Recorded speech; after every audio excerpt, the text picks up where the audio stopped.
Bonjour et bienvenue dans ce nouvel épisode du Zéro RR Podcast, toujours animé par les frères Gallois. Bonjour à tous.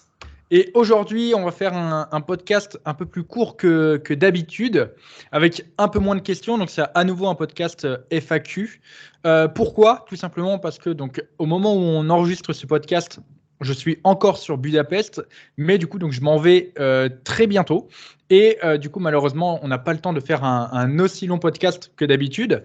Mais d'ailleurs, ça sera aussi peut-être l'occasion pour vous de nous dire si vous préférez aussi les formats un peu plus courts. Parce que je sais que pour certaines personnes, les podcasts trop longs, ils ont tendance à les écouter en 1, 2, 3, parfois 4 fois. Je sais qu'on 10 fois même.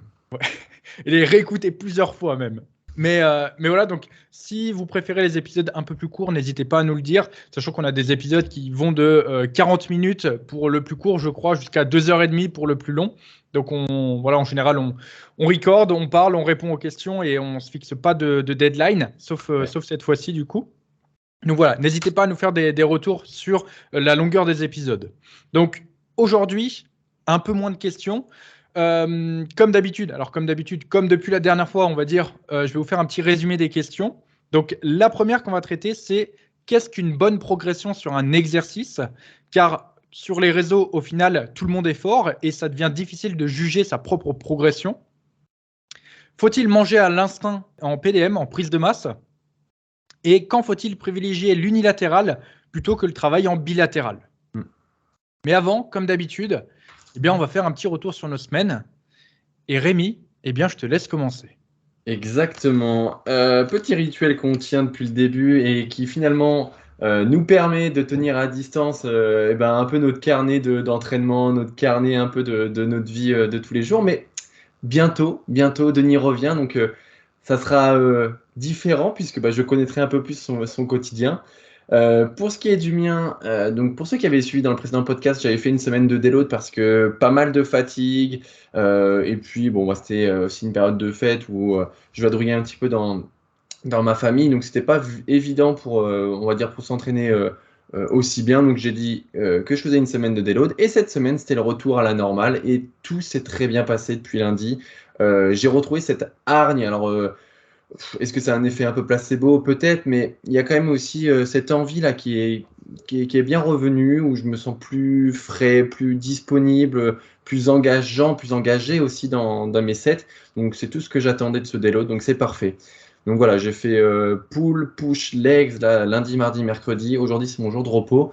Et vraiment, j'ai super bien accueilli ce retour. On dirait comme si ça faisait 3 mois que je ne m'étais pas entraîné. Non, ça fait bien. Je me suis toujours entraîné juste un peu moins la semaine dernière, hein, puisque j'ai réduit mes charges.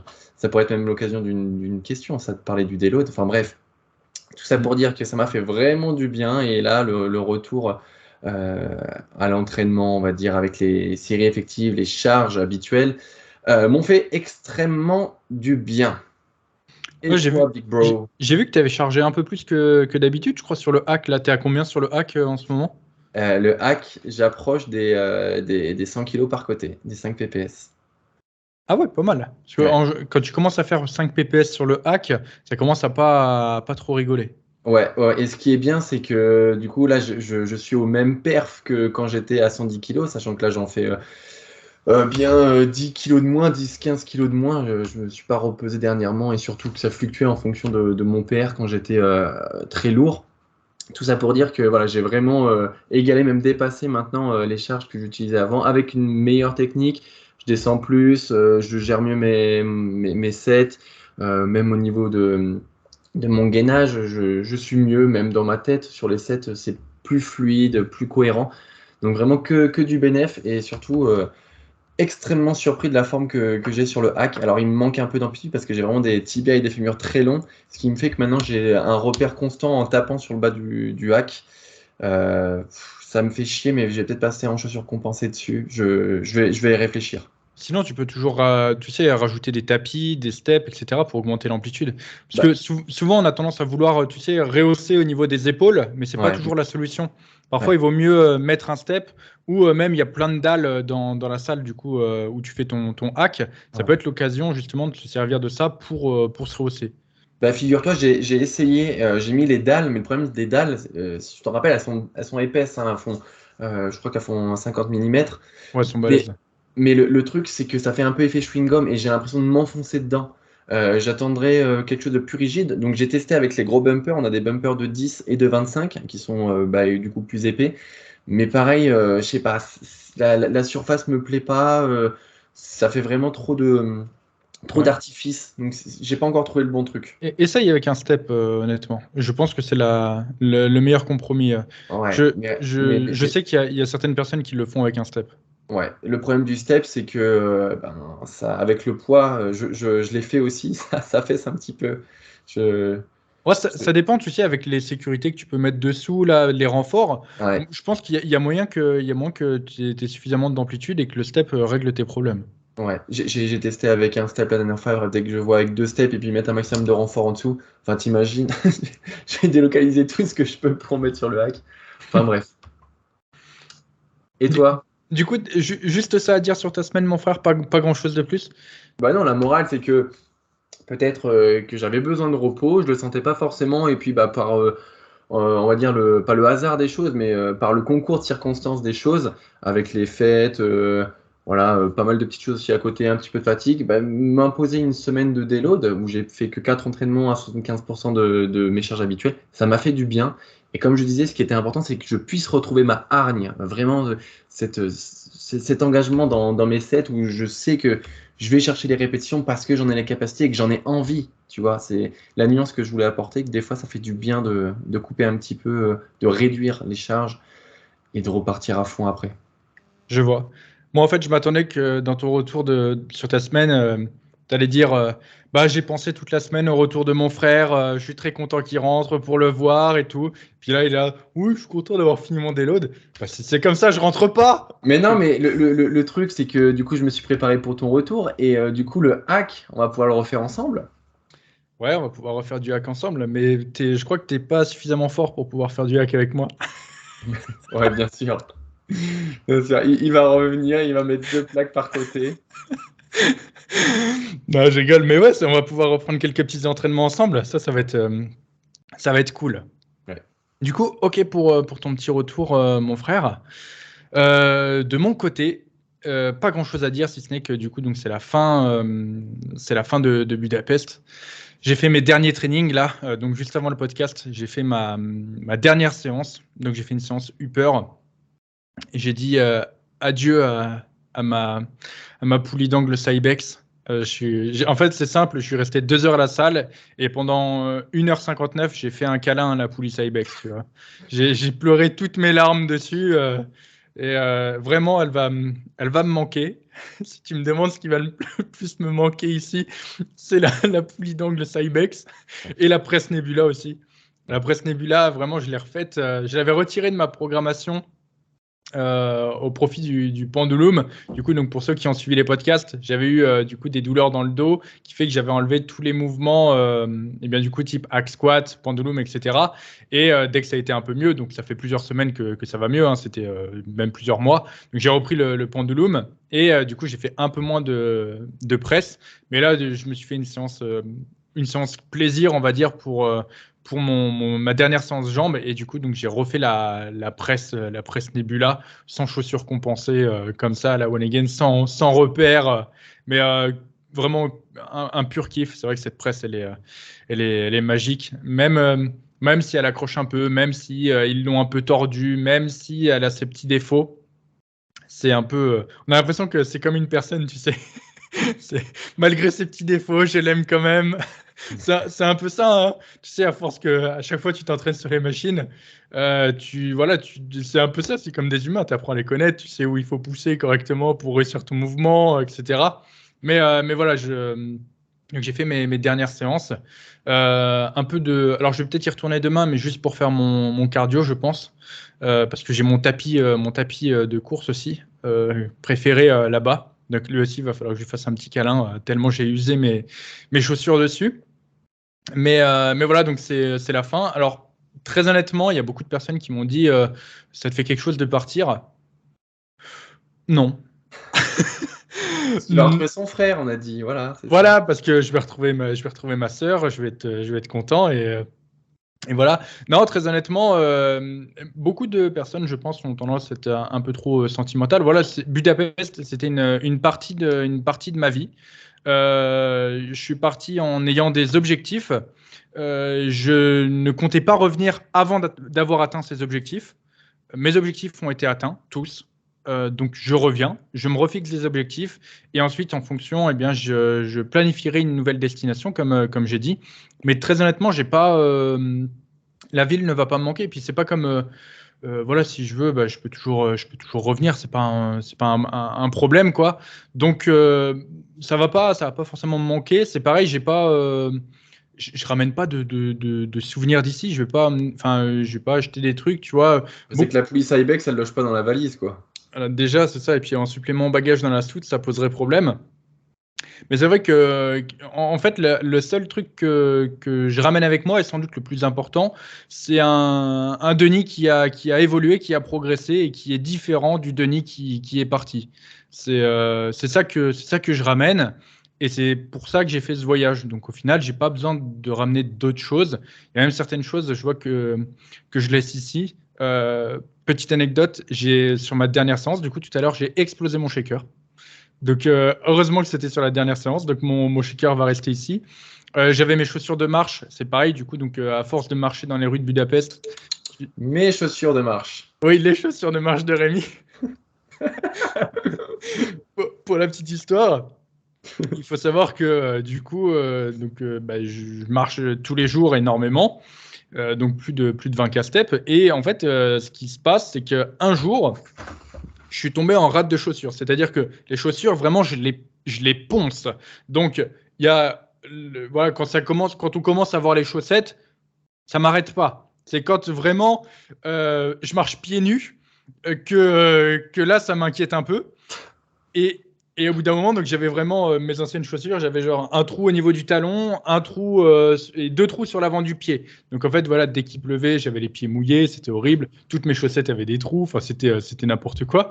Mais voilà, mes chaussures, je les emmène au bout. Il n'y a pas de surconsommation, c'est quand elles sont mortes, elles sont mortes. Et pour donner un ordre d'idée, ça dépend, mais en général, je prends des chaussures qui ont pas mal de semelles. Par exemple, des Stan Smith. La semelle est quand même assez épaisse, ben, j'arrive à la limer sans aucun problème.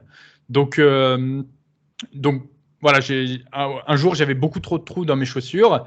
Et quand on était encore voisins avec Rémi, j'ai été le voir et Rémi venait d'acheter des super chaussures de marche. Elles étaient flambant neuves, elles avaient coûté 10 balles. Et je lui ai fait les yeux doux pour, pour lui piquer ses chaussures. Et un jour, je lui ai emprunté parce que voilà, c'était la mort, j'avais plus du tout de chaussures et je lui ai jamais rendu. Et du coup, je suis parti avec à Budapest et là, je les ai terminées du coup. Donc malheureusement, elles rentreront pas avec moi. Elles ont une belle vie, Rémi. Ouais, magnifique. On peut les comparer à la vie qu'a eu Kikun, notre lièvre dont on a parlé dans le dernier podcast. Ouais. Voilà, elles ont eu une belle vie aussi, tes chaussures. Donc voilà, ouais, je suis venu avec pas mal de choses. Au final, je repars limite un peu plus léger. Toujours avec le pin de 3 kilos dans la valise, par contre. Ça change pas. Il y a des choses, par contre, voilà, c'est intemporel, indémodable, tout ce que tu veux.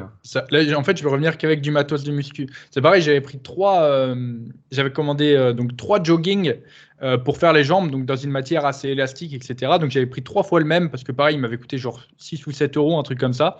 Et je le trouvais bien. Et j'ai explosé les 3. Donc je les mets uniquement pour faire mes séances jambes. J'ai explosé les 3, du coup, donc j'en ai plus aucun. Donc ouais, je vais revenir avec au final moins de choses avec lesquelles je suis parti, mais c'est pas très grave et j'ai pas besoin de prendre de souvenirs de Budapest. Budapest, c'était juste une étape dans ma vie et maintenant voilà, il y a d'autres étapes. C'est un peu comme ce que je disais la dernière fois, c'est comme si je passais en fait de la seconde à la première. Voilà, j'ai fini. Budapest, c'était ma classe de seconde et maintenant je passe à la suite tout simplement.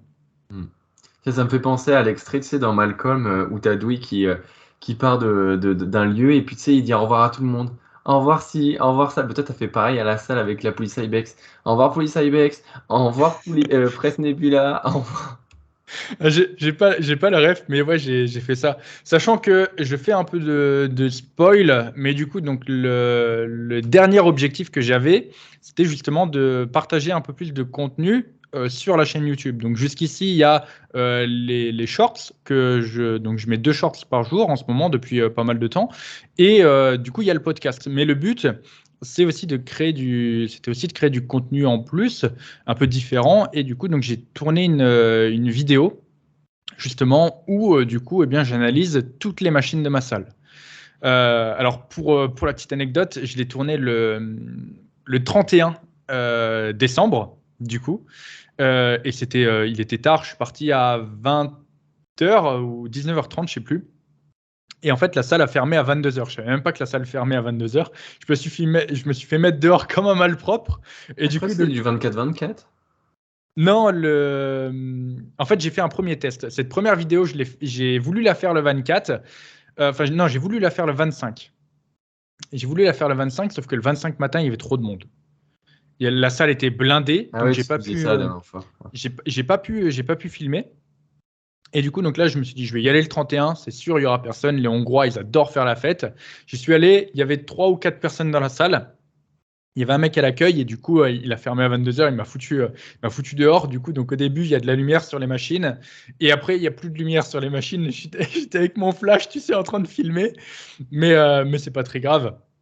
Donc je vais voir, je crois que j'ai eu quelques petits soucis avec le son aussi, mais voilà, c'est la petite anecdote. Et du coup, donc sur la chaîne YouTube, il y a d'autres vidéos qui vont arriver, en tout cas. Parce que du coup, donc là, il va y avoir le retour en France aussi, et du coup, pas mal d'actions par rapport à ce retour en France et bien le départ ailleurs, etc. Tout ça, c'est des choses que j'ai envie de partager un peu plus, on va dire.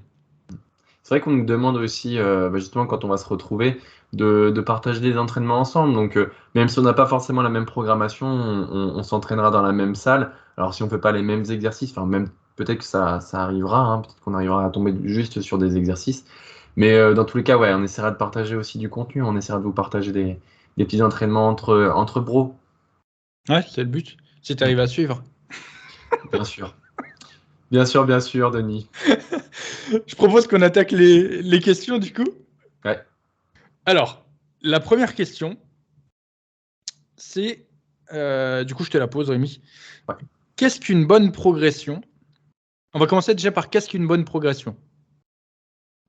Alors, qu'est-ce qu'une bonne progression? Alors, comment dire? Cette question, elle sort d'un contexte où sur les réseaux sociaux, on voit des personnes qui postent naturellement, on va dire, leurs meilleures performances, puisque c'est aussi l'idée quand on veut partager du contenu ou même qu'on veut mettre quelque chose en avant sur les réseaux, c'est quelque chose avant tout qui nous met en valeur. On va pas non plus mettre une perf ou qui est ridicule ou encore une fois ou quelque chose où on se loupe. L'idée, c'est toujours de montrer ce qui est de mieux chez nous. Donc c'est vrai que le parallèle qu'on a sur les réseaux sociaux n'est pas forcément la réalité des faits. Et la deuxième point, c'est que pour moi, une progression, c'est pas juste à un instant T. C'est pas aujourd'hui j'ai fait un super PR à la presse, j'ai réussi à faire 12 reps à 200 kilos par côté. Ouais, d'accord, mais est-ce que tu es capable de tenir cette progression sur du long terme? Parce qu'effectivement, peut-être qu'à un instant T sur ta temporalité, il y a un mois, tu avais fait, je sais pas, 10 reps à 150. Mais est-ce que, entre la dernière fois et la nouvelle fois où tu as fait ce PR-là, est-ce que tu as continué de progresser ou est-ce que tu as fait un peu le yo-yo? Parce qu'il y a toujours cette idée de se dire si on progresse, c'est qu'on fait toujours quelque chose de mieux qu'hier, en gros. Et donc, la progression, pour moi, c'est quelque chose que tu vas tenir sur du long terme et que tu vas progresser, en gros, à chaque séance. Voilà pour la petite nuance. Ouais, c'est ça. En fait, il n'y a pas de bonne et de mauvaise progression. Il y a une progression tout court. En fait, peu importe du moment que tu fais mieux et peu importe si c'est en charge, en répétition, si c'est sur l'exécution, c'est ça qui compte. Certains, voilà, arriveront à faire des plus 10 chaque semaine. Alors, ça dépendra des mouvements aussi. Parce que sur un soulevé de terre, tu vas pouvoir, en début de cycle, par exemple, facilement rajouter 10 kilos d'une semaine à l'autre. Sur le long terme, peut-être pas, mais au moins sur une courte période, c'est quelque chose que tu vas pouvoir faire. Sur tes élévations latérales, tu n'arriveras jamais à faire, à faire plus 10 de semaine en semaine. Donc, C'est ça. La progression, en fait, ça se savoure. La progression, il faut savoir la prendre là où elle est. C'est-à-dire que parfois, voilà, tu ajouteras juste une rep. Tu feras par exemple 3 séries. Imaginons, voilà, tu fais 3 séries sur tes élévations latérales. Et il y a juste, par exemple, sur ta première série où tu as réussi à faire une rep de plus par rapport à la semaine dernière. Bien, dis-toi que c'est ça, c'est toujours ça. C'est une rep de plus que par rapport à avant. Et si tu rajoutes toujours une rep, bah, au final, à la fin de l'année, tu as eu quand même une belle progression et tu auras monté en poids.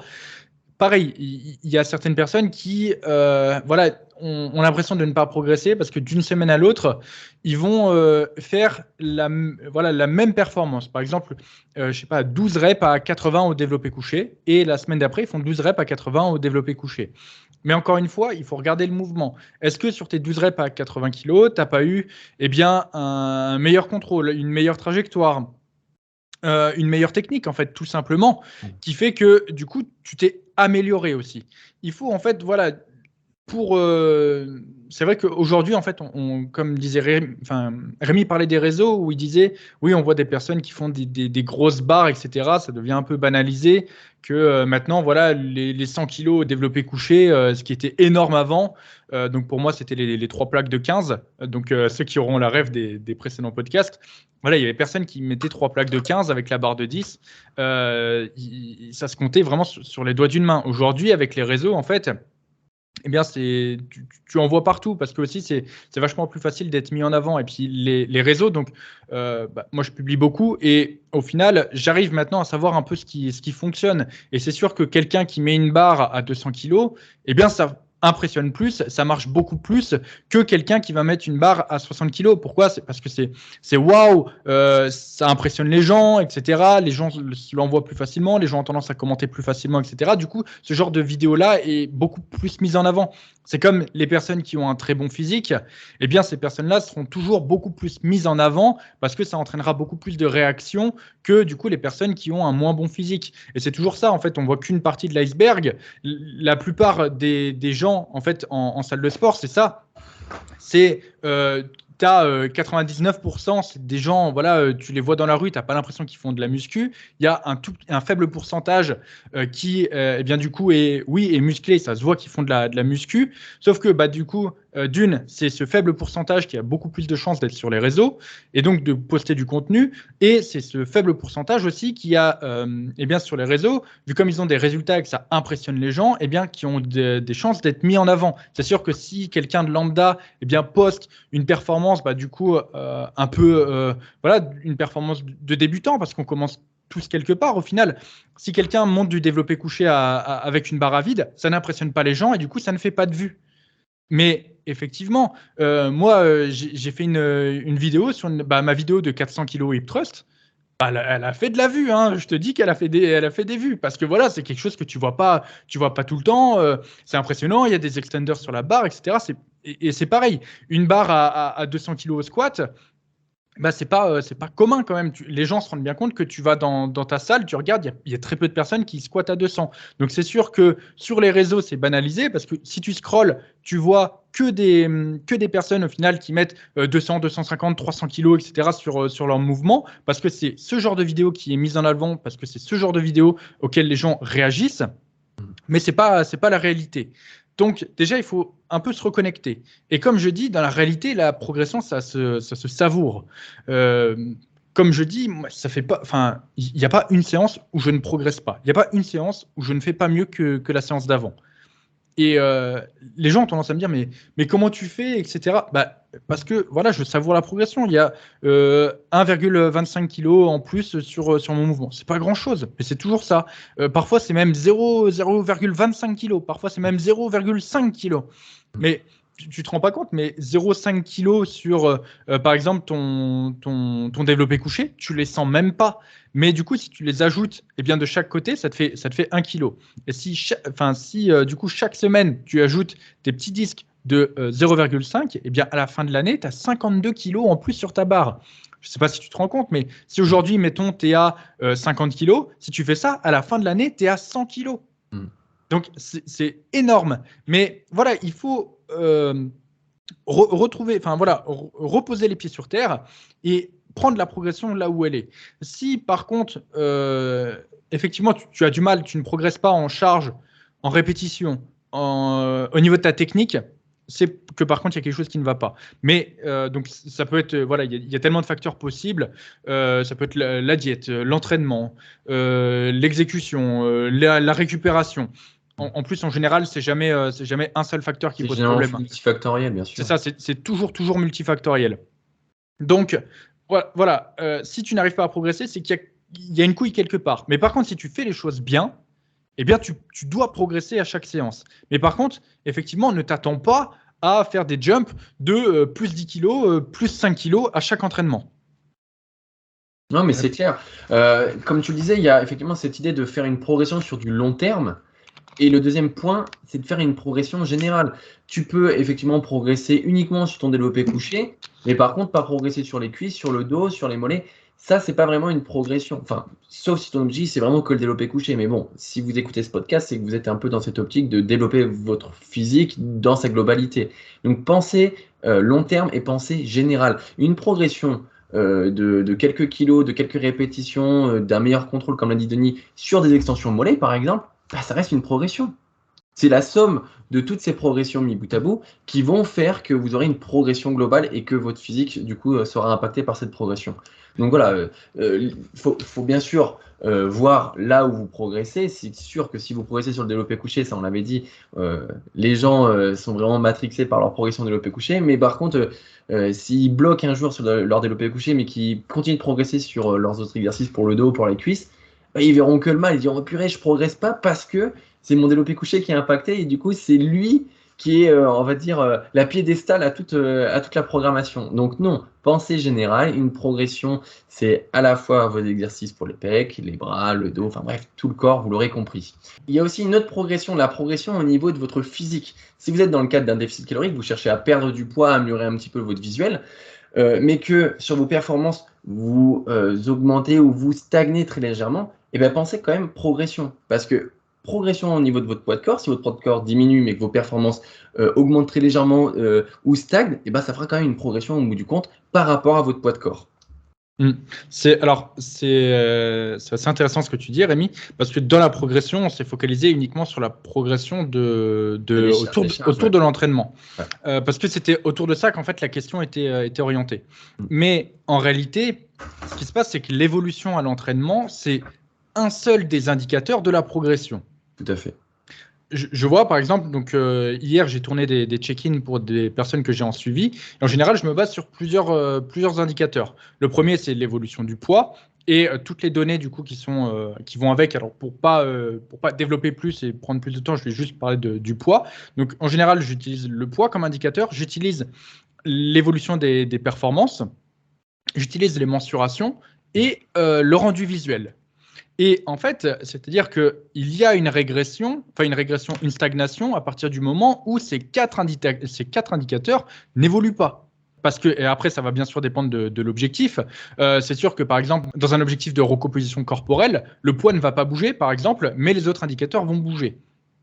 Et je vais prendre l'exemple d'une personne que j'ai fait en check-in qui me disait que il avait l'impression de ne pas avoir progressé ce mois-ci. Et au niveau des performances, parce que du coup, donc avec les fêtes de Noël, etc., et il avait été malade avant, il n'a pas pu s'entraîner comme il voulait. Donc au cours de ce mois-ci, il a fait moins d'entraînement que le mois précédent. Et du coup, donc, il a eu une évolution au niveau des charges qui était moins importante que du coup le mois précédent. Pourquoi ? Tout simplement parce qu'il a fait moins d'entraînement. Et du coup, donc, il était focalisé là-dessus. On fait le check-in, il me note ses mensurations, et au niveau de ses mensurations, pareil, il me dit, j'ai l'impression que j'ai pas évolué. Il était focalisé uniquement sur ses bras. Il disait, ouais, au niveau des bras, j'ai pris que 1,5 cm sur les bras, alors qu'avant, j'avais pris plus que ça, etc. Et à côté de ça, le tour d'épaule, il avait pris 4 cm, le tour de poitrine, il avait pris 3 cm, et il avait perdu, je sais plus, 2,5 cm de tour de taille. Et pareil, les jambes, je crois, elles avaient pris 2,5 cm, quelque chose comme ça. Donc, il avait une super progression. Et voilà, c'est aussi pour ça que les bilans, ils sont là, parce qu'en fait, il faut savoir que dans son programme, il n'a pas un focus sur les bras. Donc c'était normal en fait que cette zone n'ait pas évolué autant. Mais ce que je veux dire, c'est que on a facilement tendance à penser que on ne progresse pas suffisamment vite parce que du coup, eh bien, on a toujours tendance à se comparer et avoir en fait de mauvais indicateurs. Donc par rapport aux performances, on va se baser sur ce qu'on voit sur les réseaux. Par rapport au physique, on va se baser aussi sur ce qu'on voit sur les réseaux. Là, par rapport aux mensurations, lui, il se basait sur ce qu'il avait vu avant. Mais en fait, pourquoi on fait ça? Parce que c'est très dur d'avoir un œil extérieur, avoir suffisamment de recul pour être objectif sur sa propre progression. Parce que lorsqu'on a la tête dans le guidon, eh bien, on reste dans le guidon. Et en fait, ce qu'il faut réussir à faire, c'est tout simplement eh bien, relever la tête pour avoir une vision d'ensemble. Et lorsqu'on arrive à avoir cette vision d'ensemble, et c'est aussi le boulot d'un coach, eh bien, c'est là où tout simplement on peut comparer les différents facteurs et prendre les bonnes décisions. Parce qu'il y a certaines personnes qui vont se dire, ah bah voilà, ce mois-ci, j'ai pris 2 kilos, mais j'ai vu lui sur les réseaux, il a pris 10 kilos en un mois, il est plus sec, etc. Il va se dire, ouais, c'est bon, je vais faire pareil, il va monter les calories, tout ce qu'il va faire, c'est du gras. Pourquoi? Parce qu'il s'est comparé à cette personne-là. Donc, ce qu'il faut, c'est jamais se comparer aux autres, mais toujours comparer par rapport à sa propre progression. Toujours eh bien, observer ses stats, observer et comparer avec les mois précédents, etc. et trouver la logique là-dedans, parce qu'il y a toujours, en fait, il y a toujours quelque chose qui s'explique. Si tu suis le plan, que tu fais les choses correctement, il y a forcément eh bien, une explication qui est logique derrière tout ça. Ouais. Par rapport au bras, là, bah, c'était logique. Par rapport du coup au reste, bah, il se focalisait là-dessus alors qu'il avait progressé sur tout le reste. Donc, alors je ne lui ai pas envoyé le check-in, mais je sais déjà que lorsqu'il va voir le check-in, il va faire « Ah ouais, c'est vrai ». Parce que c'est toujours comme ça. Parce que c'est toujours comme ça. Au niveau du poids, ça sera pareil. Au niveau des performances, ça sera pareil. Mais voilà, ce qu'il faut, c'est la progression, la savourer. Pas uniquement se focaliser sur un seul type de progression. Donc, par exemple, uniquement sur son entraînement, uniquement sur son poids, uniquement sur son visuel, uniquement sur ses mensurations. Ce qu'il faut, c'est prendre l'ensemble de tout ça. En général, ce que j'aime bien comme comparaison, c'est dire des feux rouges et des feux verts, tout simplement. Quand il y a une régression, c'est qu'il y a un feu rouge. Quand il y a une progression, il y a un feu vert. Et quand ça n'a pas bougé, c'est un feu orange. Mais voilà, il faut faire le bilan au final. Et en général, si tu fais les choses bien, eh bien, tu verras que très souvent, tous les indicateurs seront au vert ou alors tu en auras un qui sera au orange et ça pourra s'expliquer assez facilement. Non, mais exactement. Quand tu dis que dans le rôle du coach, c'est vraiment de prendre un maximum d'informations.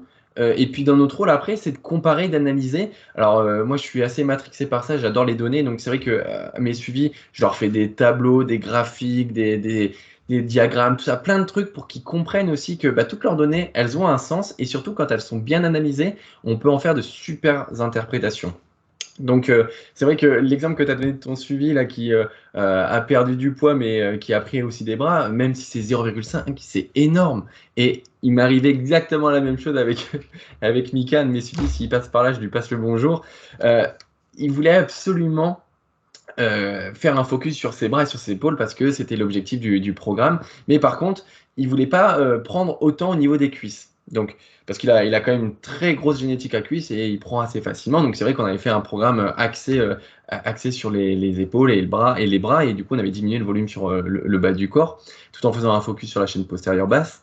Et vient son check-in que je tourne hier aussi et je me rends compte qu'il a pris 1 cm de tour d'épaule, 0,5 de tour de bras et qu'il a pris 1 cm de tour de cuisse. Et lui, ce qu'il dit, il me dit « Purée, j'ai pris des cuisses alors que je voulais pas en prendre, et puis le reste, ça bouge pas. » Je lui dis « Mais attends, tu vois bien quand même que sur le check-in, bon certes, il a pris 2 cm de tour de bras, pardon. Il a pris 2 cm de tour de cuisse, pardon. Il a pris 2 cm de tour de cuisse, il était omnibulé par ça, il dit « Mais purée, mais… » Je dis « Mais t'as quand même pris des bras, t'as quand même pris aussi au niveau de ta circonférence, au niveau de ton tour d'épaule. » Et je lui dis tout ça en un mois. Donc quand même, faut relativiser. Au niveau de ton poids de corps, il n'a pas bougé, ton tour de taille n'a pas bougé. Tes perfs, elles ont explosé. Enfin, t'as grimpé partout. La progression, elle est globale. Mais lui, il était omnibulé par ses cuisses. Il disait putain, j'ai pris 2 cm, je veux pas les taffer plus. Donc voilà. Et là aussi, petit disclaimer, quand on a une génétique à cuisse, des fois, il faut pas faire grand chose pour que ça pousse. Et c'est le cas de ce suivi-là. C'est vrai que, et puis derrière, il y a un autre problème. Même les personnes qui arrivent à prendre un peu de recul sur leur progression, elles auront toujours l'impression de ne pas aller assez vite. C'est-à-dire que auras beau perdre, je sais pas, 5 kilos dans le mois, tout en ayant voilà, le tour de taille qu'ils font, le tour de cuisse, tour de poitrine, tour de bras qui montent, eh bien, tu voudras toujours plus. Mais c'est ça, parce que encore une fois, on est obnubilé par les réseaux. On voit des mecs qui en 8 semaines, voilà, ils passent de gros lards à voilà, ils font une compétition. Donc, c'est sûr qu'on voudra toujours aller plus vite. La patience, c'est vraiment quelque chose d'important en musculation. C'est quelque chose qui s'apprend, mais qui s'apprend pas non plus en claquant des doigts. Et lorsque tu apprends à avoir cette patience, eh bien, ta progression devient tout de suite beaucoup plus simple. Tu te prends beaucoup moins la tête. Parce que c'est pareil, parfois, il y a le cas, j'ai beaucoup de personnes qui, donc parmi mes suivis, mais même qui m'envoient des messages sur Insta, qui me disent oh, j'ai pas pu m'entraîner, j'ai pas pu faire mon entraînement, enfin un entraînement cette semaine, je devais faire 5 séances, j'en ai fait que 4, etc. Et c'est pas la fin du monde, hein, si tu n'en as fait que 4 au lieu de 5. C'est pas ça qui va niquer tous tes progrès. Et puis voilà, la semaine d'après, ça recommence, etc. Et tu as fait 4 séances sur 5. C'est pas comme si tu en avais fait 0. Mais voilà, on voudra toujours plus et on aura toujours l'impression qu'on ne fait pas assez, que ça pourrait aller plus vite et qu'on ne sera jamais satisfait. Et à partir du moment où tu apprends la patience, eh bien, la progression devient quand même beaucoup plus simple et beaucoup moins prise de tête. Ouais. Et surtout, du coup, la morale de tout ça, c'est quand même qu'il ne faut pas se comparer aux autres et bien être centré sur sa progression personnelle et pas celle des autres, puisque généralement la progression, enfin la comparaison n'aide pas beaucoup, si ce n'est des fois se faire du mal. Et puis en plus de ça, on va dire que tous ceux qui s'entraînent dur sont toujours matrixés par la perfectibilité d'essayer d'être toujours parfait. Et dès qu'il y a un truc qui dégringole ou qui se passe pas comme prévu, et ben on remet toujours en cause son programme ou même sa programmation globale. Donc voilà, c'est ce qu'on disait dans le précédent podcast. Bien sûr qu'il faut aimer ton physique, mais il faut que tu aimes encore plus le processus dans lequel tu t'inscris lorsque tu fais une programmation pour atteindre des objectifs. On va pouvoir passer à la suite, mon frère. Yes. J'ai galéré, j'avais perdu les questions pendant 30 secondes. La prochaine question, c'est manger à l'instinct en prise de masse est-il une bonne idée? Alors, cette question, elle est assez intéressante. Du coup, je réponds en premier cette fois, hein, mon frère. Ouais, mais surtout que ça fait carrément écho. Vas-y. En fait, ce genre de choses, c'est quelque chose qui revient assez souvent. J'ai fait plusieurs posts où, du coup, donc j'explique qu'il faut bien compter tes calories, avoir des repères, etc. pour progresser. Et dans les commentaires, il y a toujours quelqu'un qui dit ouais, moi je mange à l'instinct, j'ai pris 6 kilos en 2 mois, etc. Je compte rien, machin, etc. Ok. Donc, c'est sûr qu'il y a certaines personnes qui vont pouvoir penser que manger à l'instinct peut être une bonne idée, sauf que, en fait, pas du tout. Tu vas avoir deux cas de figure, en fait, si tu manges à l'instinct en prise de masse. Si tu n'as pas de repère, en fait, ce qui va se passer, c'est que soit tu vas manger, parce que du coup, en prise de masse, eh bien, tu essayes de manger le plus possible. Et du coup, ce qui va se passer, c'est que tu vas avoir trop de calories. Du coup, tu vas faire du gras, tout simplement, plus de gras que de muscles.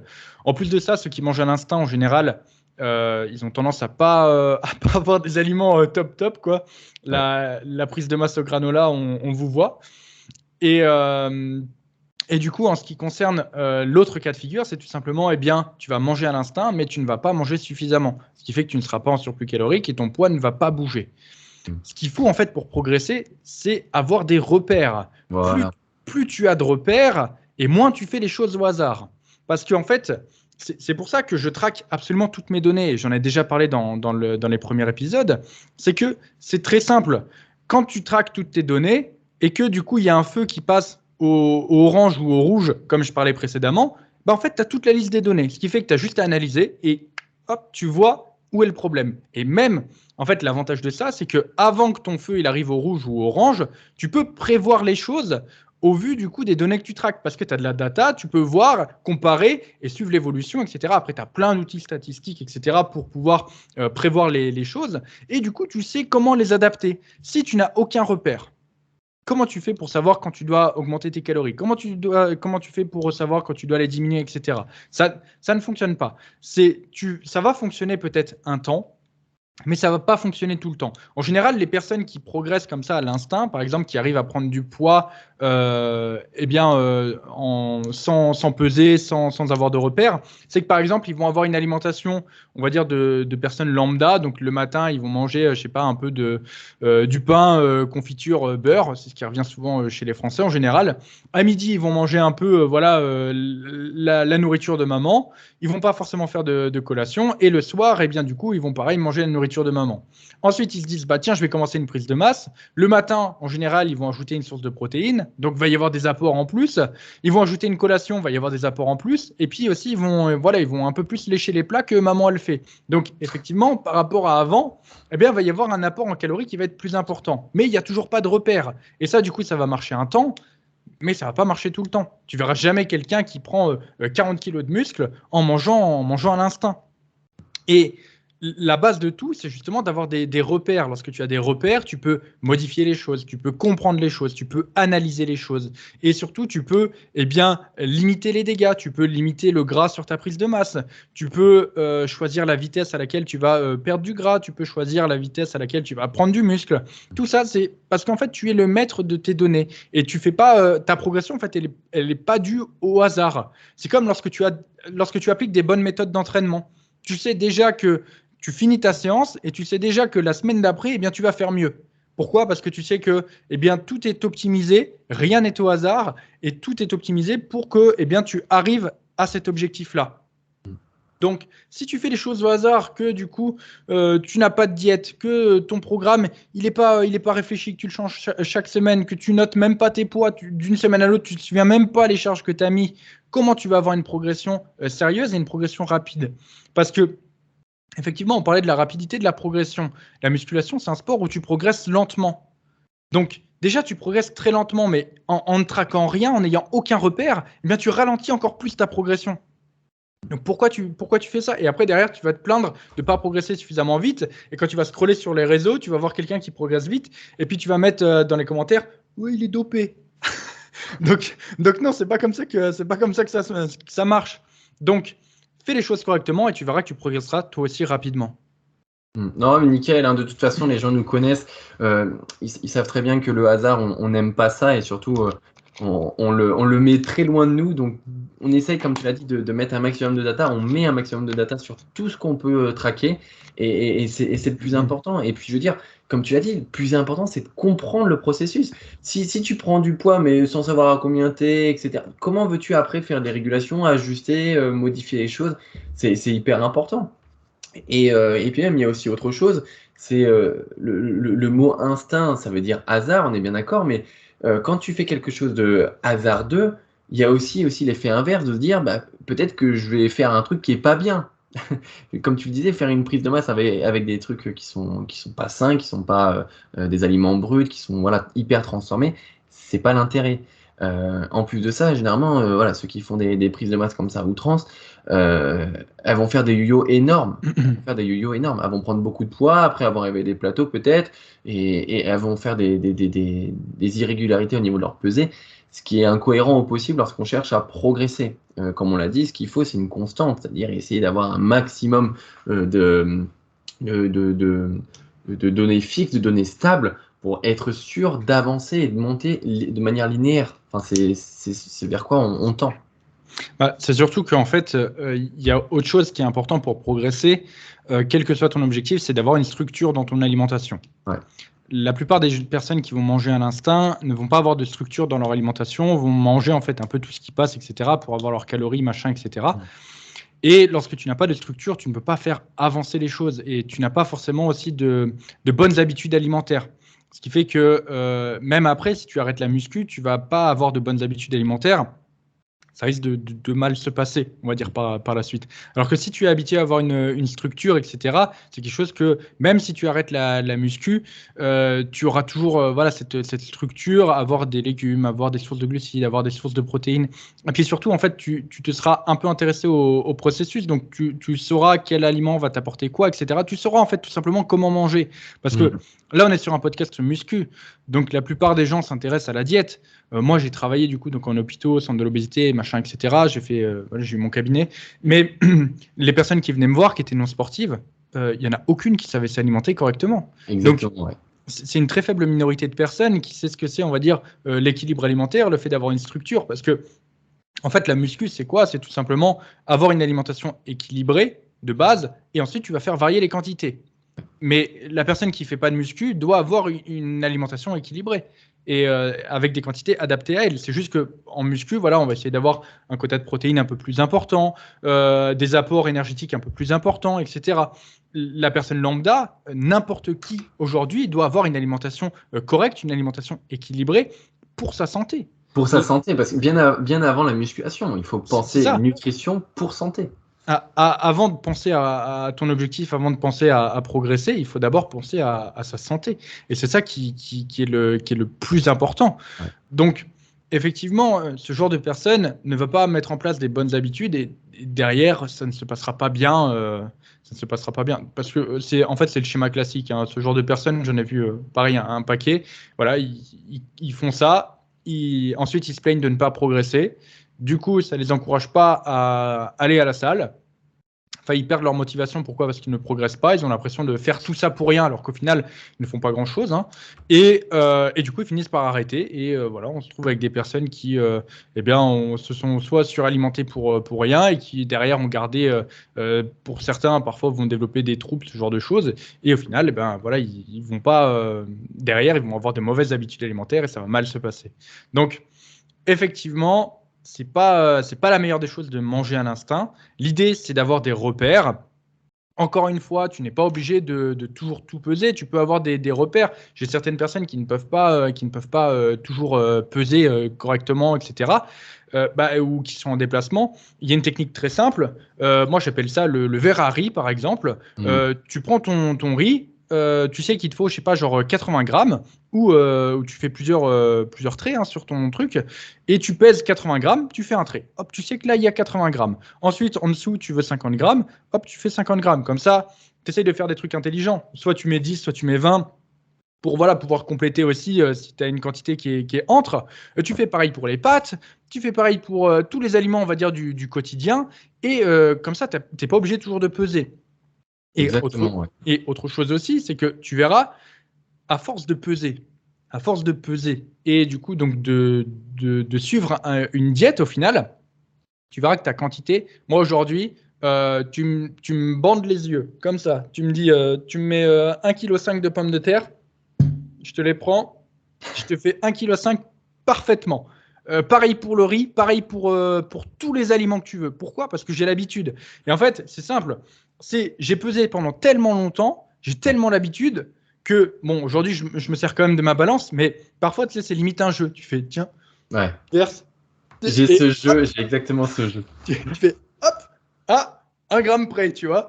Et parce que tu as l'habitude. Donc, au bout d'un moment, en fait, tu n'auras même plus besoin de ça. Et ça, c'est quelque chose que, du coup, donc, lorsque je travaillais avec des personnes qui n'étaient pas sportives, c'est quelque chose que, du coup, donc, je les incitais à faire, peser pour avoir des repères. Et en fait, sur les personnes que j'avais en suivi 3, 4, 6 mois, etc., au bout d'un moment, il n'y avait plus la balance. Les quantités, ça se passait très bien. En général, c'était beaucoup de la perte de poids. La personne avait son équilibre alimentaire. Tout se passait très bien. Les quantités, elle savait ce qu'il fallait. Lorsqu'elle était invitée, lorsqu'elle allait au restaurant, elle savait comment gérer parce qu'elle avait appris au final ce qu'il lui fallait. Et voilà, et même des personnes qui, après 3, 6, 1 an après, quand j'ai eu des nouvelles, ça se passait très bien, il n'y a pas eu de reprise de poids. Pourquoi? Parce que, il y a eu une initiation à l'équilibre alimentaire, à ce qu'il faut pour avoir une alimentation équilibrée et une mise en place de repères, ce qui fait que derrière, c'est quelque chose de durable.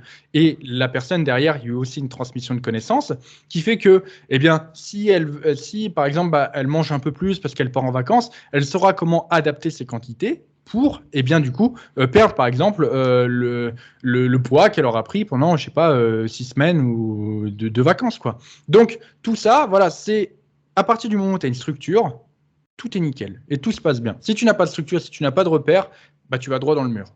Exactement, ouais. Quand tu disais tout à l'heure le repère avec le verre, etc., il y a tous ceux aussi qui font des meal prep et qui du coup vont prendre la barquette de dinde d'1 kilo ou le sachet de riz d'1 kilo et ben ils vont faire tout cuire. Et comme ça, après, ils ont juste à dispatcher. Bon, bah voilà, les 1 kilo de dinde de filet de poulet, bah voilà, tu sais que ça fait 5 repas si tu prends 200 grammes par repas. Pareil pour ton riz, si tu as fait 1 kilo, bah tu sépares ça en 5 si tu veux 200 grammes de riz.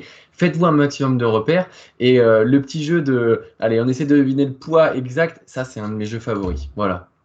Et je rigolais tout à l'heure et je rebondis, l'anecdote est un peu tardive, mais il y a un gars tout à l'heure, pas tout à l'heure, c'était quoi? C'était un petit moment qui me dit putain, moi j'arrive à prendre du poids et j'ai trouvé le super aliment. Mais vraiment le super aliment. Le super aliment où c'est riche en protéines et riche en lipides. Tout ce qu'il faut pour avoir un super physique. Attends, laisse-moi deviner. C'est de la pâtée pour chien. Non, non, non, non, non. Et je lui dis, bah putain, qu'est-ce que c'est? Ça a l'air hyper intéressant. Il me dit, je vais te dire l'aliment qui est riche en protéines et riche en très bons lipides. Le saucisson aux noix. Il m'a dit. Oh putain, tu sais que ça, quand j'ai commencé la muscu sur les forums, c'était je sais plus quelle marque, et il y avait, ouais, dans le sauciflard, il y avait genre 63 grammes de protéines, 62 grammes de protéines, Ah, mais c'était il y a énorme. des saucissons qui sont vraiment très riches en protéines. Ouais, et Ouais, peu parce en gras. ils sont très secs, c'est pour ça Ouais. il y a très peu d'eau à l'intérieur. Ouais. Ah, tu vois, le coup de la pâtée pour chat et pour chien, moi, on me l'a déjà fait plusieurs fois, hein. Encore une fois, c'est quand j'étais au lycée. Quand j'étais au lycée, justement, donc vous vous souvenez de celui qui m'a dit je prends la maltodextrine. Oui. Je prends la maltodextrine. Eh bien, celui-là même, il m'avait dit ah putain, Denis, j'ai trouvé un super aliment. Pareil, même discours, tu vois. Je trouve un super aliment et tout, très riche en protéines, que ça n'a pas besoin de prendre de la protéine en poudre, parce qu'encore une fois, c'était un peu tabou à l'époque. Mm. Je dis c'est quoi? Il me dit. Là, il m'a pas fait le coup de. Il m'a dit c'est de la pâtée pour chat. Ah, putain, s'il bouffait ça. Alors, j'ai jamais poussé le truc pour savoir s'il en bouffait ou pas. Donc, j'espère il l'a pas fait. Je pense qu'il ne l'a pas fait. Mais en tout Ah, cas, ouais, il faisait un peu comme tout le monde. Comme moi avec le sauciflard, j'avais regardé les macros, j'avais du 62 grammes de protéines. Lui, il avait regardé la pâtée pour chat. Il a dit oh putain, c'est super riche et tout. ouais. Faites Un attention. peu dans le même délire, on m'avait dit une fois, moi, les pâtes cuites, je sature, je préfère les manger crues et j'arrive à en manger plus. Ah, je dis, ah bon, putain. Mais non, mais mange tes pâtes cuites, mon gars. Les pâtes crues, tu vas avoir mal au bide au bout d'un moment. Il dit, ouais, mais je mange ça comme si c'était des petits pop-corn. Là, je suis devant ma télé, pouf, je mange mes pâtes crues. Oh putain. Il doit avoir des problèmes de bide, lui. Ah ouais. C'est vrai qu'il y a quelques Ah non, personnes mais le qui. saucisson au noix, il était incroyable quand même. Bon, je lui dis, oh, j'ai même pas voulu rentrer dans les détails parce que c'est un mec à la salle qui a, tu sais, qui a raison à tout, qui trouvera toujours la solution, qui a toujours le petit mot en plus. Donc ça sert à rien de discuter avec ce genre de personnes. Donc j'ai rigolé sur le coup. Je lui ai dit, bon, écoute, hein, c'est bon le saucisson au noix. Et après, je suis parti. Parce qu'en soi, c'est vrai que c'est bon, mais putain, si le mec il bouffe, il bouffe ça tous les jours. Ah, mais il a pris du poids, c'est sûr. Alors, je rouvre mes questions. Et la dernière question, ouais, je l'ai, moi, si tu veux. Alors, quand faut-il privilégier l'unilatéral plutôt que le travail en bilatéral? Ah bah, c'est une super question parce que j'ai envie de te dire que les deux sont très intéressants. Il va y avoir plusieurs facteurs qui vont déterminer le passage donc bilatéral, donc c'est avec les deux mains, unilatéral à une main pour préciser un petit peu Alors, ce jargon. ou les deux jambes, hein, enfin, Ou les deux jambes, oui, pardon, ouais. Ou les deux jambes, le travail en unilatéral sur une jambe et en bilatéral à deux jambes. Effectivement, je sais pas pourquoi je pensais que haut du corps. Va y avoir bien sûr le facteur temps, parce que quand on fait l'unilatéral, c'est souvent plus long parce qu'on fait un côté après l'autre. Et comme on le disait dans le précédent podcast, c'est bien aussi de prendre le temps, de prendre un petit temps de repos justement entre chaque côté. Et le facteur aussi match, enfin je n'ai pas le nom, mais le facteur adhérence à l'exercice en bilatéral plutôt qu'en unilatéral. Donc si vous préférez travailler en unilatéral sur certains exercices, bah voilà, faites-en aussi un petit peu. Et après, à vous d'agencer sur le fait que votre entraînement, si vous voulez pas non plus qu'il dure trop longtemps, il faut qu'il y ait des mouvements en bilatéral parce que sinon ça va être vraiment très très long.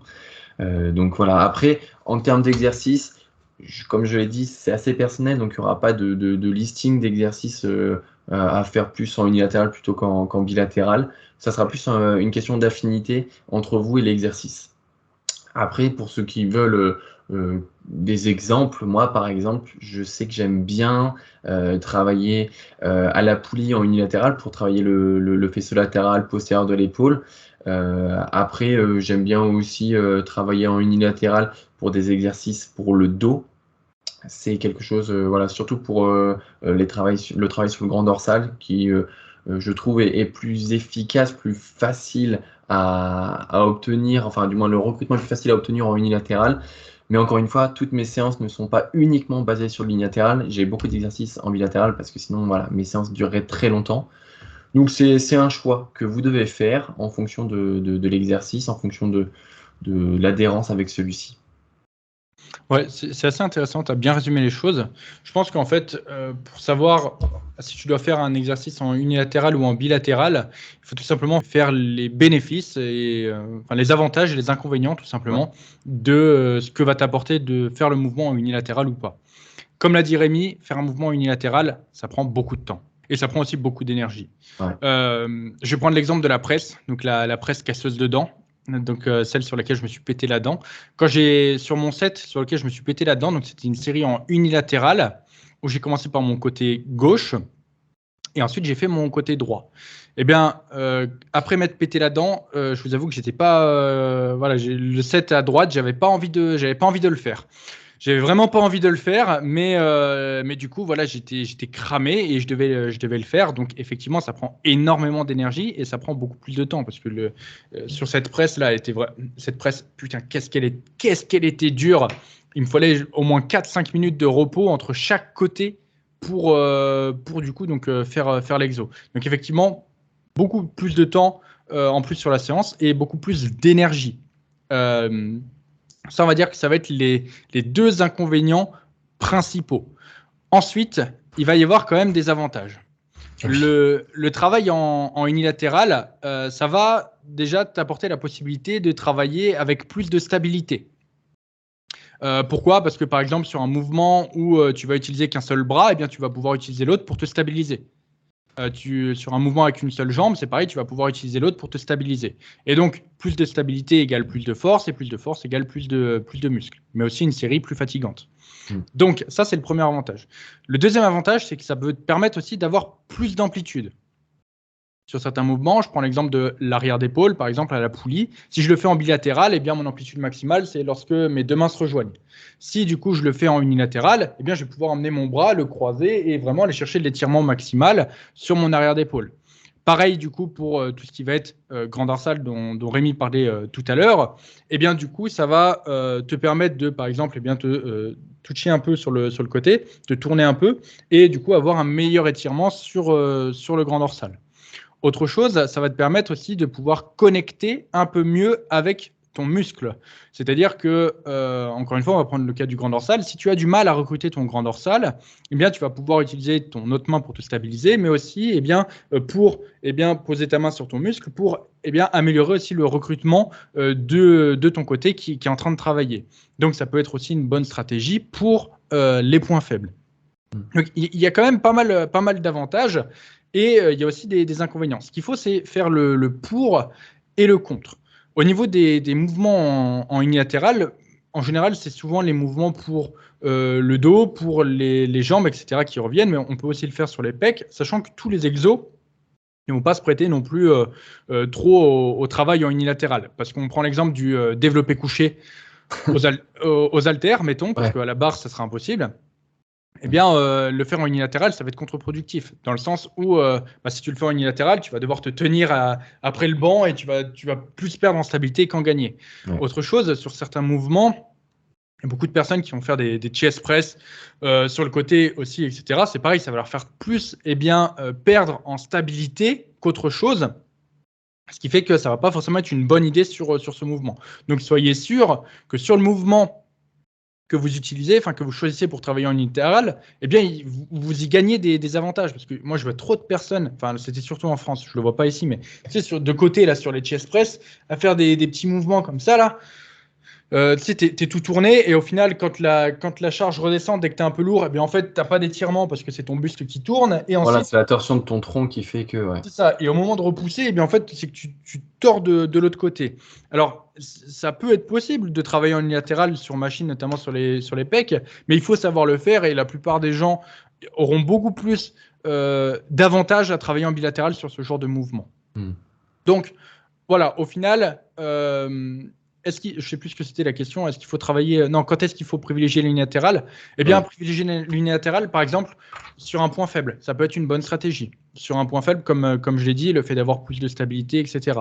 Sur un exercice aussi où tu vas pouvoir avoir un facteur limitant. Par exemple, le tirage horizontal en unilatéral pour du coup donc le grand dorsal. Quand je le fais en bilatéral, j'ai mon gainage, donc je contracte très fort les abdos. Au bout d'un moment, j'ai les abdos en feu et ça peut me limiter dans ma série. Quand je le fais en unilatéral, ce qui se passe, c'est que du coup, ma main qui ne travaille pas, eh bien, je la pose sur ma jambe. J'ai que ma jambe du côté qui travaille, qui est sur le support. L'autre, elle est au sol. Ça me fait un appui dans lequel je peux pousser. J'ai ma main qui est dessus. J'ai beaucoup plus de stabilité. Je peux beaucoup plus. Eh bien, en fait, mon gainage est soulagé par cette main qui se sert de l'autre jambe au final.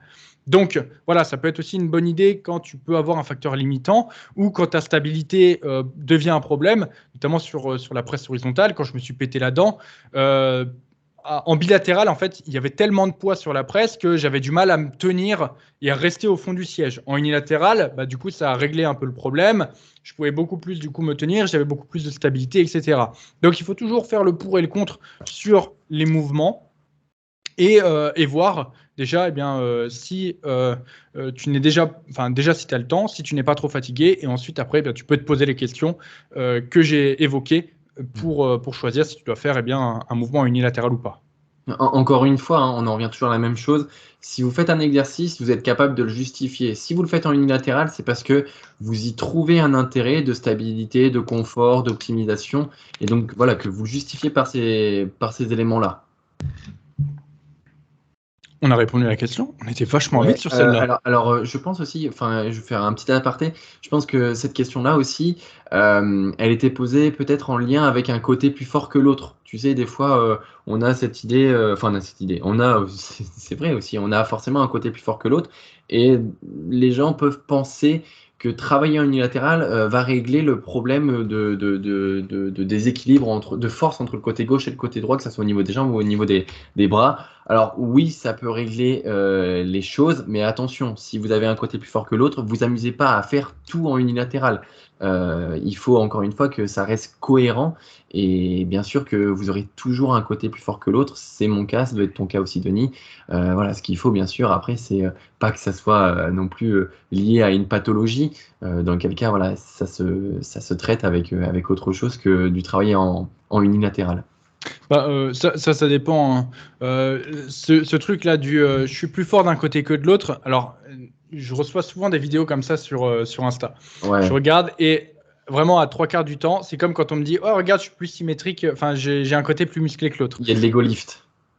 Non, en général, c'est que c'est ça. Il y a un côté où en fait le mec va utiliser beaucoup plus d'autres muscles dans le mouvement. On va prendre l'exemple du tirage horizontal parce qu'on en parlait précédemment. Il y a un côté où du coup voilà, le buste va pas trop bouger, le bras le mouvement va être effectué correctement, on va dire. Et de l'autre côté, le mec il va avoir tendance à switcher beaucoup plus, avoir beaucoup plus d'élan sur son mouvement, et du coup c'est ça qui va lui permettre de faire plus de reps. C'est comme du coup donc les asymétries pour aller au bout.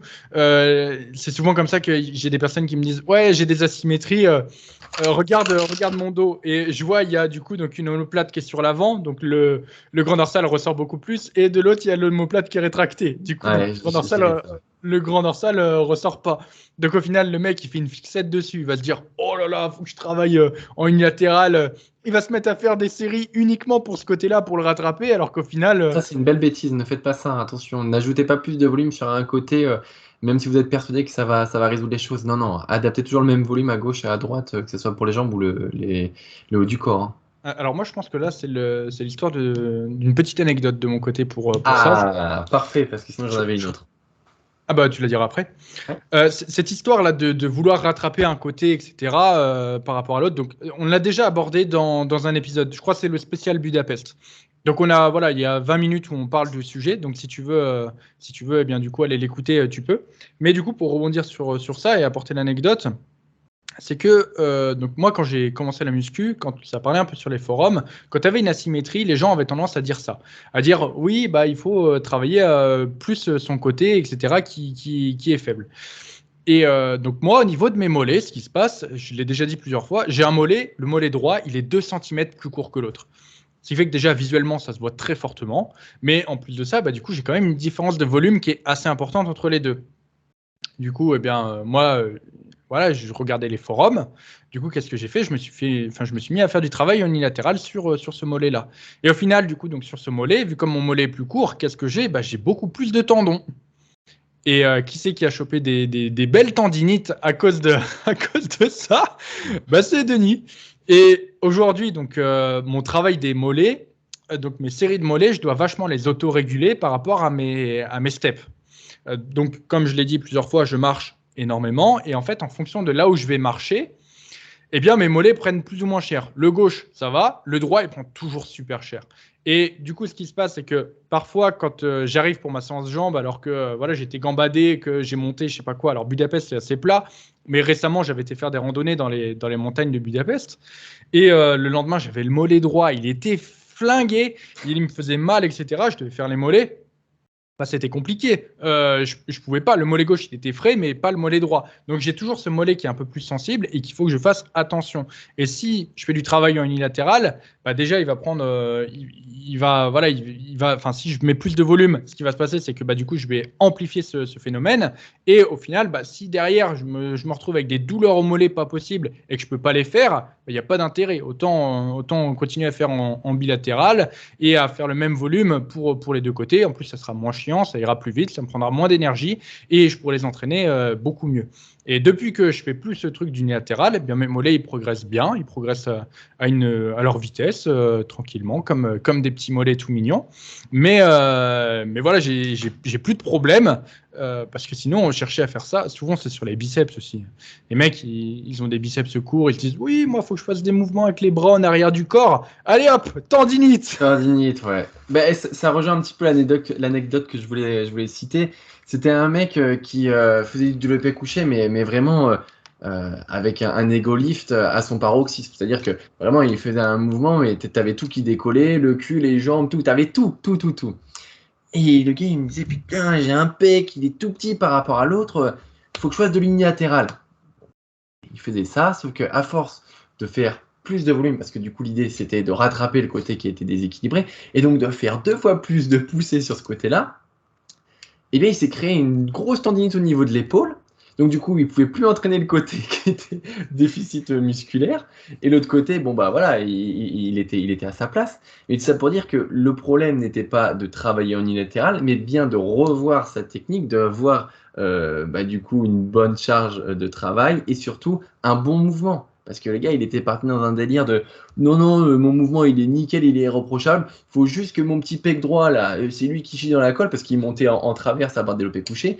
Donc il me disait non, mais il faut absolument que c'est lui qui est en retard, il faut que je bosse. Donc le gars, il avait bien sûr l'épaule bien plus développée que son pec sur la zone, sur le côté qui était déficitaire au niveau du pec. Et le gars, bah voilà, il s'est entêté, et puis il s'est créé une espèce d'inflammation. Bon, il y avait aussi le tendon du long biceps, hein, certainement, mais il y avait aussi toute l'épaule qui était complètement flinguée parce qu'il y avait beaucoup trop de poussées. Et le problème de fond, c'était pas ça, c'était vraiment l'ego lift et le mouvement au niveau de sa technique qui était dégueulasse. Tu te souviens, aux compètes de force, il y en avait un, je ne sais plus si c'était au régional ou au départemental, sur son développé couché. Et il poussait, donc quand il y avait le start, il poussait, il y avait un côté qui se levait et après il y avait l'autre. Ah ouais, mais moi ça me fait peur, ça. Ça me rappelle aussi justement une compétition de force où il y avait un gars, il se plaignait de son bras, etc. Il avait mal, quoi. Il avait clairement mal, mais bon, il y avait la compète et il a voulu absolument faire la compétition. Et il fait, je crois, une première barre de développé couché qui passe difficilement. C'était son premier Non, ou deuxième essai. c'est pas ça l'histoire. C'est effectivement donc le mec, ça faisait plusieurs semaines qu'il se plaignait qu'il avait mal au coude. Et donc, il s'entraînait dans la même salle que nous. Ouais. Et souvent, vu comme donc, moi, j'avais travaillé dans cette salle, je le connaissais un peu d'avant. Et donc, il venait me parler et il me disait tout le temps, putain, j'ai mal au coude, j'ai mal au coude, j'ai mal au coude. Ouais. Compétition de force, il arrive. Donc, premier mouvement, c'est le squat. Ouais. Et du coup, donc, sur sa première barre de squat, il la sort. Et en fait, il a tellement mal au coude que la barre part en arrière. Il fait un mouvement chelou et ça lui augmente sa douleur au niveau du coude. Putain, je l'avais oublié, ça. Ça lui augmente sa douleur au niveau du coude. Et du coup, je sais plus ce qui se passe au niveau du squat. Je sais plus si c'était peut-être sa deuxième barre plutôt. Il avait fait sa, Oui, parce qu'il sa première. il a dû valider une première barre pour arriver au Ouais, développé couché. c'est ça. Et du coup, donc je crois qu'il n'a pas fait la troisième. Du coup, il n'a pas fait sa troisième barre. Il est arrivé au coucher. Et du coup, donc il déraque, start au coucher et il pousse. Et là, Arrête! Arrête! le triceps, arrachement. T'entends comme comme une feuille de papier. Hop, arrachement du triceps. Donc, un arrachement, c'est quand la jonction entre le tendon et le muscle lâche. Ouais. Et du coup, donc, en plus, on a vu le bras. Le bras, il est parti dans l'autre sens. Donc, c'était waouh, c'était dégueulasse. Et résultat des courses, c'est bien du coup pompier, machin et tout. Fin de compétition pour lui. Et puis du coup, alors je sais qu'il s'entraîne encore. Il a été pris en charge, du coup, donc ils lui ont rafistolé ça, ils lui ont rattaché. Et je crois qu'il s'entraîne encore.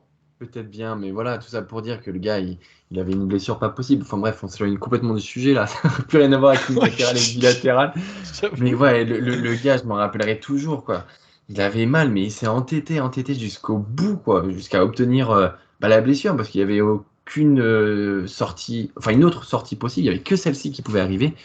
Et tout est venu, tout a pété. Et je me rappelle, pauvre vieux, il était assis à côté de nous, là, à 3 mètres. La compétition continuait de se faire. Ouais. Et lui, il attendait les pompiers qui ont mis une plombe avant d'arriver. Et il était. Bon, c'était un black. Mais il était pâle, par contre. Il était blanc. Il était devenu blanc, quoi, le pauvre vieux. Oh, putain. Il était pas bien, mais pas bien.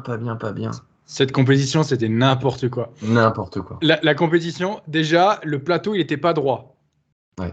Ce qui fait que déjà, tu penchais sur un côté. Donc ça, c'était problématique. Et deuxième, donc ça, c'était pour le squat. Déjà, ça avait posé grave problème. Et pour le bench, ensuite, il y a eu ça. Et pour le deadlift, après, il y avait pas assez de poids. Ça, je me rappelle pas de ça. Tu te souviens pas, ils avaient mis, du coup, ils avaient fini avec des poids qui étaient non calibrés sur les barres. Oh merde. Bref, il n'y avait rien calé à cette compète et c'était mais cette compète, ah là là, terrible. Et un arrachement, quand on voit un, tu t'en souviens toute ta vie. C'est pas le seul qu'on a vu, mais j'espère ne plus jamais en revoir.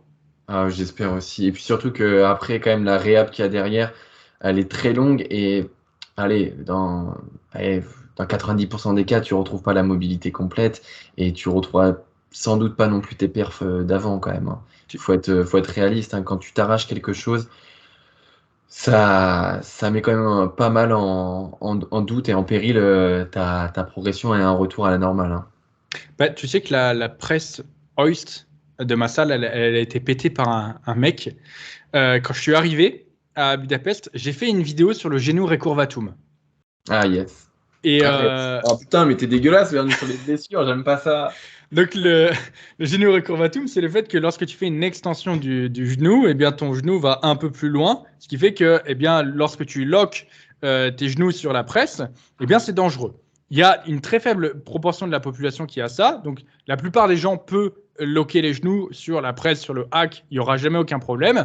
Mais les personnes qui disposent d'un genou recurvatum, eh bien, ne doivent pas le faire. Sinon, eh bien, c'est là où ça va poser problème si tu loques. Et il y avait du coup donc ce mec. Et quand je suis arrivé, quand j'ai fait la vidéo, en fait, donc quand je trouve un sujet de vidéo, c'est souvent comme ça. Je suis en train de m'entraîner et je me dis, tiens, ça c'est un sujet intéressant. Et en fait, je l'ai vu et je dis, ah tiens, il a un genou recurvatum, il faudrait que je fasse une vidéo dessus. Oh non. Et une semaine après, J'attends la chute. alors moi je l'ai pas vu, mais je vois la presse Hoist qui était pétée. Et en fait, ce qui s'est passé, donc je l'avais déjà vu faire, il mettait tous les poids et il mettait des bandes de genoux, tu sais, et il loquait comme un porc parce qu'il était tout petit et il devait loquer comme un porc pour pouvoir reverrouiller, en fait, ouais, remettre les sécurités. Et il y avait toujours un ou deux gros mecs balèzes sur les côtés pour repousser le plateau, tu sais, pour l'aider. ouais. Et quand tu mets trop de poids, t'as beau être balèze, c'est quasiment impossible. Et en fait, ce qui s'est passé, donc c'est ce que j'ai appris donc d'un mec de la salle qui s'appelle Nicolas, qui est un des seuls à parler en anglais. Il a un prénom français, mais il parle anglais. Et en fait, bah, du coup, il s'est retourné le genou en voulant du coup donc reposer sa série, fin de série, retournement du genou. Et donc, bah, je le voyais, il était là avec ses béquilles dans la salle. Et la presse Hoist, du coup, donc elle s'est pétée sur le coup. Voilà pour la petite histoire. Dégueulasse. Ah, parce que ça a dû lui tomber dessus, je sais pas comment. Ah, enfin bref. Ouais, je sais pas, Ouais, parce que j'étais pas là. s'ils ont pas réussi à lock, enfin j'en sais rien, écoute. Après, il y avait peut-être des sécurités, tu sais, donc ça la retournait. Enfin, bref, c'était pas ouf. Mais voilà, on espère que vous Putain, avez on pas va trop terminer aimé. le podcast là-dessus, c'est dégueulasse. Je referai une vidéo sur le genou récurvatum, tiens. Parce qu'en plus, Ah. quand je lock mes genoux, il y en a encore des gens qui me disent « Oh, tu devrais pas locker tes genoux !» Donc, je vais refaire une vidéo sur le sujet, je pense. Ouais. Mais Non, voilà. c'est sûr qu'après, quand on a vu ça, ou même quand on. En vrai, surtout, enfin, pour ceux qui voient des blessures comme ça, t'as plus envie de faire le mouvement après, je peux comprendre. Hein. T'as peur, hein. Tu te souviens Ah. le dernier qui s'est arraché le pec à côté de nous? Ah ben non, mais moi je voulais même plus passer à côté du banc sur lequel il avait fait son développé couché, le gars. Hein. Il me Ouais. faisait peur. Hein. Moi, le lendemain, j'ai skip ma séance push. C'est vrai, c'est vrai. Parce que aussitôt après qu'il se soit fait mal, le gars, enfin que le gars s'est arraché le pec, tu t'es dit, putain, j'ai mal au pec. Non, J'ai mal au pec. j'étais en pleine séance pool et j'étais là en mode putain, j'ai mal au biceps. J'étais là, ah, ça me tire le biceps.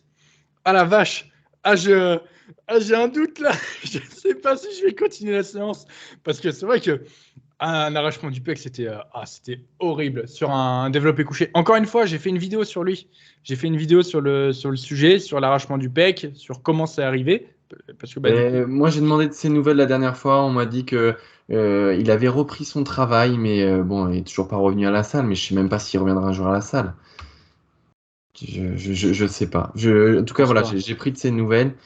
Euh, il est boulanger, hein, j'avais expliqué ça aussi dans le podcast. C'est un boulanger, donc le mouvement enfin voilà, t'as besoin de ton épaule, t'as besoin de tes pecs, t'as besoin de tes muscles, quoi, quand tu fais du pain, quand tu es boulanger.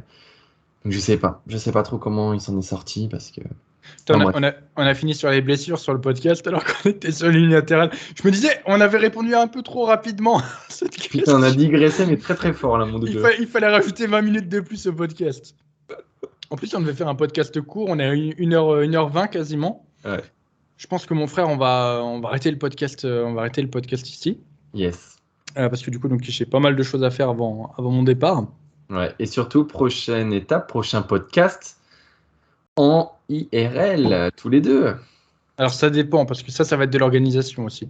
Parce que je pense qu'il faudrait que je vienne le tourner chez toi. Parce que Ouais, tu viendras à la maison. sinon, j'aurai pas suffisamment de réseau. Ça va être assez compliqué. Donc, on verra, on trouvera de comment s'organiser.